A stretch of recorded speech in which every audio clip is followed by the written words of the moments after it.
I'm Billy S, welcome back to the channel. Today we're slipping on ice and climbing through fluffy pink clouds as I rank all courses from World 2 Fluff Puff Peaks of Super Mario Bros. Wonder. This is the second video in my Super Mario Bros. Wonder rankings, so if you missed out on my World 1 Pipe Rock Plateau video, click the link in the top right corner or check the top link in the description.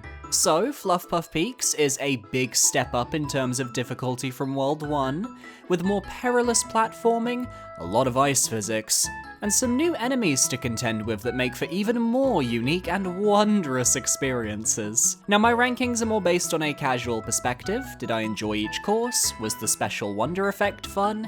How easy or hard are the optional collectibles? Things like that.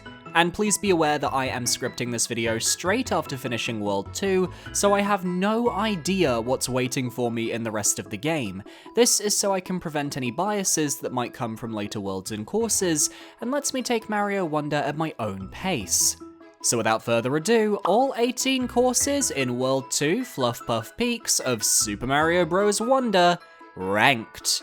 And let me know your favourite World 2 course down below. In last place, we have the brief Zip Go Round Break Time course. Now, break time courses are short one-room sequences designed to give you a break from the game, but in the case of Zip Go Round, it doesn't even offer you that. A break is a chance to relax, get a minute or two away for yourself. And yet this course ends in roughly 5 to 10 seconds, which is simply not enough time for a break. I couldn't even eat a Kit Kat in that time. In 17th place, we have Cloud Cover, the second break time course of Fluff Puff Peaks. I really like the idea it presents, where you have to jump through the clouds to dispel them, revealing items, talking flowers, and the collectibles you need. It's a brief but fun diversion, and I like the use of the pole block to give you some height. Very Jack and the Beanstalk vibes, but if said beanstalk was a purple and white barbershop pole from a Mario game. Like most break time stages, you'll be done in no time, but its cloud idea is expanded upon in later stages in the world, which always gets a plus from me. In 16th place, we have the first break time course of the world, and the last one to appear on this list, Kick It, Out My Way. Straight up, I think the Out My Way enemies are amazing, and I want to see more of them in future games, Nintendo.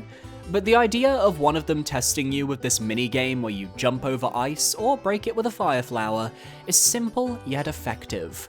I actually managed to take damage here, and correct me if I'm wrong, this is the only break time stage so far where there's an actual risk of dying. Just for that, it ranks higher than its brethren. And number 15, we have the Expert Badge Challenge Spring Feet 1. A hidden stage you can find by completing the course Jump Jump Jump. Immediately, I had flashbacks to Super Mario Galaxy and Spring Mario, only I think Spring Feet is way easier to control. The challenge comes from building up enough momentum to get those far-spanning jumps, while also not falling into the void. And you know what, it's fun. I don't have any complaints, though I feel it's a bit simple given it's merely introducing this concept. I think the badge is going to have a niche audience, and it's not quite for me, but it's a good time. What isn't a good time is getting the momentum perfect to get the tip of this level's flagpole. I had to retry multiple times just due to barely failing to reach the top, and that managed to grate on me after a while, I'm not gonna lie. In comparison to the Spring Feet badge, the Floating High Jump badge from Floating High Jump 1 is a bit boring by comparison. It increases your jump height and allows you to float in mid-air, almost like you've got space jumps with reduced gravity. And thus, its course is a bit boring too. The stage has you jumping over piranha plants and up slanted pipes to reach the goal, and it's all pretty simple to handle. If I'm being completely honest, it's only ranking over the Spring Feet level because I managed to get the flagpole here first try. I can be petty when I want to be. The Floating High Jump badge will certainly be useful for newer players who maybe need some help, but I can't help wondering if other badges do this job better. And number 13, we have the AuthorAdena Fluff Puff Kerfuff. And I've gotta say, it doesn't reach its full potential. The three enemies you face are the angry storm clouds, a room full of condarts, and a set of hammer bros. What I don't understand is why they decided to feature hammer bros, when we had multiple new enemy types to feature from World 2. The Pokepedes and Outmaways are right there, Nintendo! These KO arenas need to be reflective of the worlds they inhabit, and hammer bros simply don't fit any of the worlds in this game. On the plus side, I beat it first try without needing to retry, so that felt good, and I really liked the Condart room and how you got to ride a Lakitu cloud to get your revenge on them. It was the only memorable part of this course. Good stuff. At number 12, we have Puzzle Park, a new search party style course that has you exploring a small environment to find 5 flower coins, which, once collected, will grant you a Wonder Seed. What I love about this course, and why I wanted to highlight it, is that it encourages the use of Super Mario Wonder's online feature. This is because throughout the course, there are invisible blocks only viewable by certain characters. These exist throughout the game, but these are levels made specifically for that concept. I tried it first offline and managed to find 4 out of the 5 coins, but then wanted to see what the online functionality would look like, and seeing people placing their standees and jumping around near spots you had to go was pretty awesome. I generally play offline in the main game, as I want to give all the courses a proper go before dabbling in multiplayer, but here it just felt natural. Shout out to the last coin you get by pushing this pipe, took me way too long to figure that one out. I really hope we see more search party courses in future worlds. Just missing out on my top 10, we have Countdown to Drop Down.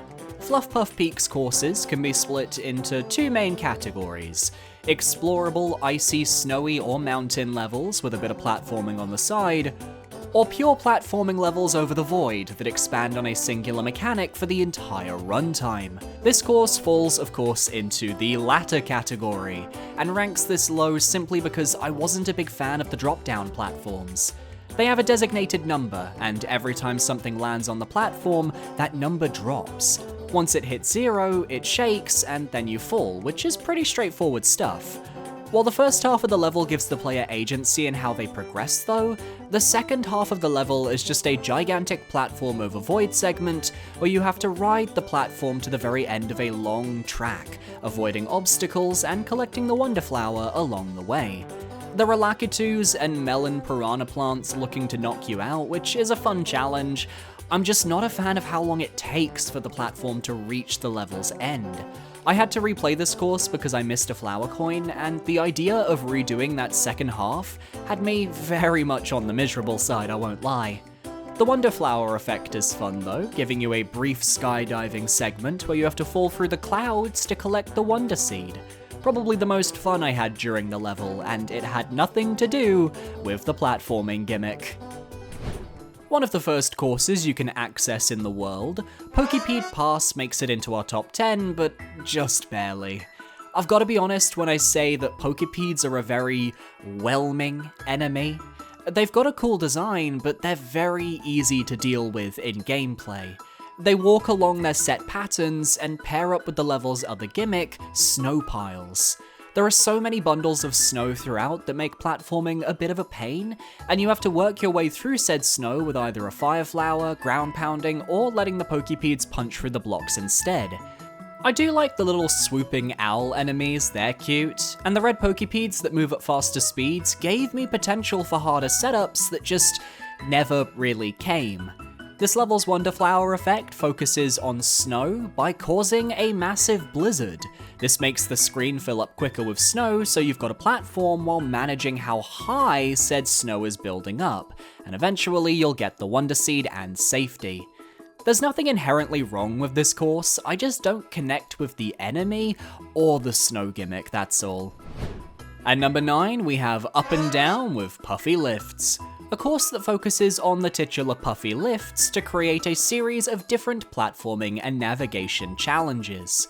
When you or an enemy stands on a Puffy Lift, it will begin to shrink down, and if it reaches the ground, it will vanish completely. The only way to get it to rise again is to jump up or off the lift. It's a pretty simple mechanic, but has some really interesting permutations throughout the level, As Nintendo includes giant spiked balls, you'll need to maneuver around the course while using the lifts.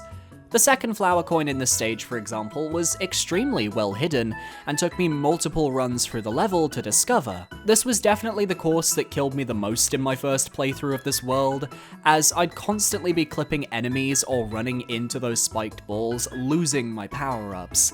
I never truly felt like I had my own footing here, especially with how slow the puffy lifts lowered. And because of that, I never really felt like the level clicked with me. On the flip side though, I absolutely loved the Wonder Flower segment, where you're turned into a puffy lift yourself, and you have to move a series of spiked balls towards blockades to collect coins, and the Wonder Seed at the top. And on a second playthrough, I learned you actually can die in that sequence if you let the spiked balls push your puffy lifted form into the floor. Experimentation is the spice of life after all. Viewer, you found me, I'm yours. And now that I've got your attention with a niche reference, I'm trying to reach 20,000 subscribers by summer of 2024, and you, yes you, can help.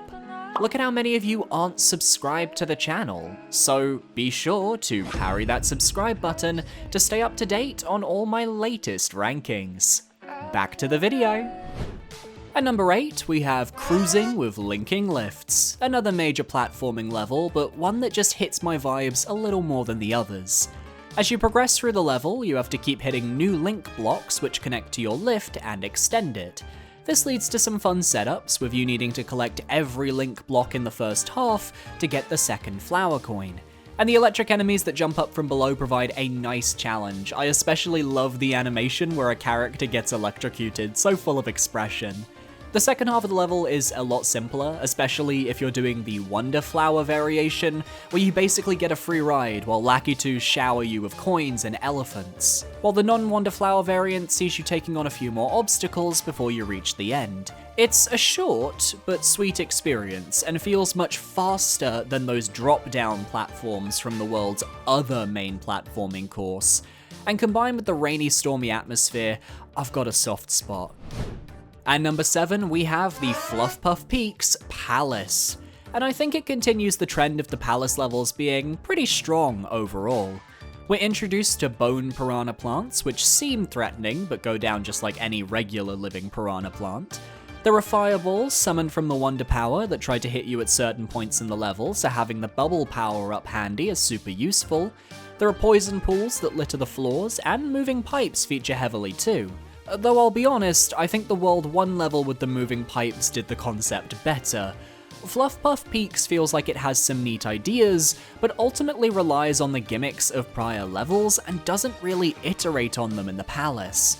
For example, we see the return of the Wonder Flower gimmick of being super long and stretched out, only it doesn't fit here. In the World 1 course, it made sense due to the sunset setting, the darkened silhouettes, and all the sproings. Here, it's just shoehorned in and doesn't feel as memorable or exciting. Another fight with Bowser Jr. has me realize he's gonna be the only boss fight for this game, isn't he? At this point, you should have just used the Koopalings again. At least their movesets could be wonderfied to feel unique. With Bowser Jr., it doesn't matter what he does to the arena, his base kit is the same every time. I did like the addition of the honey floor though, and I hope to see that appear in an actual level at some point.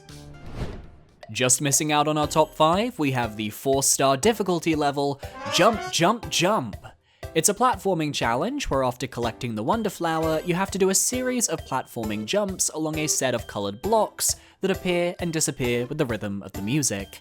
It's not a particularly complicated course, but I have a real soft spot for the musical wonder effects, and I like the addition that if you fall at any point, there's a fake flagpole you can access that will say, "Course cleared?" ? Nailing the timing of this course just feels so satisfying, and I love the coloured platforms. They trigger something in my brain. Just a feel-good level, and one that focuses on a singular gimmick and doesn't lose sight of it. Great stuff. I do wish we got a Fluff Puff Peaks Wiggler level though. Breaking into the top 5, we have the final badge challenge of this world, Wall Climb Jump 2. The sequel to World 1's Wall Climb Jump. They said, hey, you learned the basics, now master this parkour and make your way to the top. The amount of precision platforming needed to make it even halfway up this vertical shaft was one thing, but once you reach those rotating red platforms, your timing has to be impeccable with your jumps to succeed, and it felt so amazing to complete. Sometimes I just want a simple, quick level that challenges my knowledge of a concept to a high degree, and that's exactly what the badge challenges are doing. If this is how a level 2 badge challenge is, I can't wait to get to more of them later in the game. But as it stands, Wall Climb Jump 2, top 5. We're almost at the peak, but one more level stands between us and the podium. At number 4, we have Condarts Away! The rest of the main courses on this list are all absolutely fabulous, fantastic experiences that really take their concepts and run rampant with them. I just happen to enjoy the other gimmicks more than the Condarts. But that's not to imply anything negative. After all, the Condarts create a ton of interesting puzzles and set pieces. They dive in a straight line in the direction they're facing, so they can destroy blocks in their way. And one thing I really like about all these levels is that they always show off the gimmick of the enemy or the platforms right at the start in a safe way, so people know exactly what they're dealing with. I love this little segment where you drop down and Condarts assault you from all sides until you reach the bottom, only to find yourself safe from attack. I will say though, the second flower coin where you go up into the sky needs to be repeatable without dying. I kept missing the flower coin and had to keep killing myself to reset the world state, which is just really tedious. I think the Condarts are surprisingly tough to deal with, and I found them clipping me every so often, which just added to the challenge. But all of this culminates in one of the coolest wonder sequences yet, where Mario flips to a top-down perspective and the background cliff walls become the floor. Working your way around the nearby Wonder Seed, avoiding enemies and the sky was just perfection. I really hope this gimmick is used again because I need more, and it's a great way to somewhat end the level. Taking the bronze medal, we have the Fluff Puff Peaks Flying Battleship. A big surprise for me, as I somehow wasn't expecting any airship levels.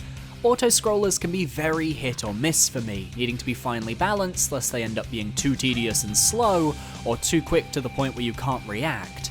Luckily, the flying battleship was just the right speed, introducing these new firework enemies as the main gimmick. When you hop on them, you can pick them up and either carry or throw them, causing them to launch 3 fireworks above them in quick succession. You have to use these projectiles to destroy boxes, collect coins, and even dispel clouds. That mechanic from the break time level making an instant reappearance, we love to see it. Combined with the bouncy note blocks and going for as many collectibles as you can, it just feels really intuitive. The Wonder Flower sequence spawns Bowser's castle in the background, where he'll target and fire at Mario periodically. You can use his blasts to break Bowser blocks, and in this segment with the bullet bills, if his attack hits the note blocks, it can actually cause the bullet bill dispensers to launch into the air. Really nice attention to detail. The last flower coin was my favourite though, asking you to take out a pushing Chuck so you can push the platform he was guarding into a gap to access a pipe, all the while avoiding bombs being launched nearby and the auto-scroll coming to catch you. Great stuff. The final room where you blow up the engine is pretty standard, but I like the mechanics, and I hope if we get more airship levels, they'll make this final sequence a little bit harder. Big red buttons, Bowser, stop with the big red buttons. Taking the silver medal, we have Pole Block Passage, which introduces the titular pole blocks to the player, and these barbershop poles are some of the best new platforming kit introduced so far in Wonder. When you hit their spawn block, a pole will shoot out either horizontally or vertically. If horizontal, you have the ability to either walk along them or hang off their sides, while vertically, you're able to climb the pole like a ladder. Eventually though, the poles will retract into the blocks, so you have to figure out how to complete various puzzles while extending the poles for as much time as possible. I like this one flower coin where you have to actually have a Koopa Troopa shell bouncing back and forth, keeping both poles active forever as you climb. The way the level is both a vertical segment to start with, allowing you to learn how to climb with the poles, before then introducing a horizontal segment that has you avoiding enemies and doing more traditional Mario platforming is just, mwah, chef's kiss. But as with the other levels where Koopa Troopers are the main enemy type, it's the Wonder Flower sequence that truly brings the pole blocks to iconic status. As you collect the Wonder Flower, you're tasked with climbing an entire jungle gym of pole block structures. They said, you want pole blocks? We'll give you pole blocks. And it becomes a navigation challenge while climbing, hanging, and jumping upwards into the sky. Everything just felt so fluid and seamless, my only critique being that once you collect the Wonder Seed at the end, you get a fade to black screen before reappearing on the main course. I much prefer how they did this in the World 1 level with the Roller Coopers, where once you collect the Wonder Seed, you're just dropped back down and collect coins on the way.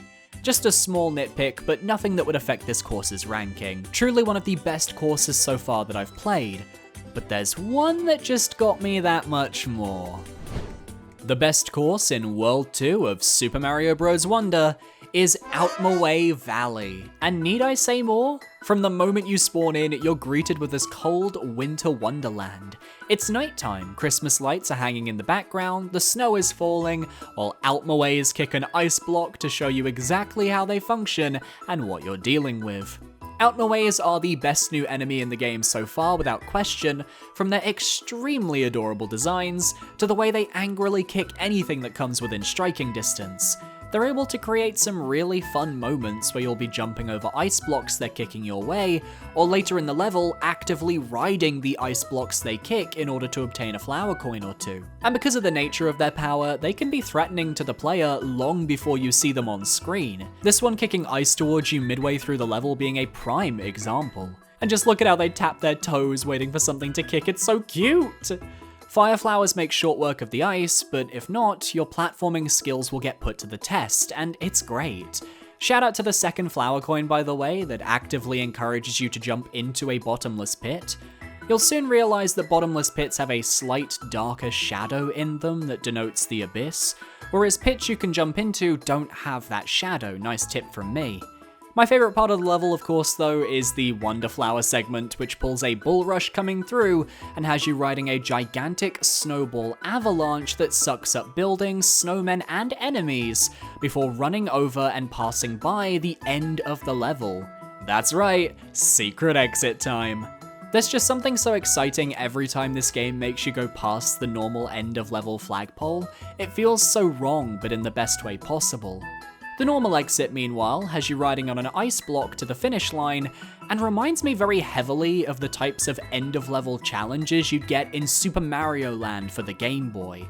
Please tell me somebody else is seeing what I'm seeing in that sense. Just a fabulous level, and one I'll look forward to anytime I replay. And that's my World 2 Fluff Puff Peaks course ranking. I think World 1 is more interesting to me overall, and I'm starting to learn I prefer interesting enemy design to interesting platform design. But anyway, I'm going back to play more Mario, so parry that subscribe button so you can stay up to date on when I release my World 3 course rankings. My social links are on screen now, feel free to follow where you feel comfortable. I'd recommend my Twitter, or my Blue Sky if you have it, or my Discord if you just want a nice place to chill. A massive shout out to my patrons over on Patreon for supporting me for another month. You guys are amazing, thank you so much, and I will see you guys in the next video. Adios!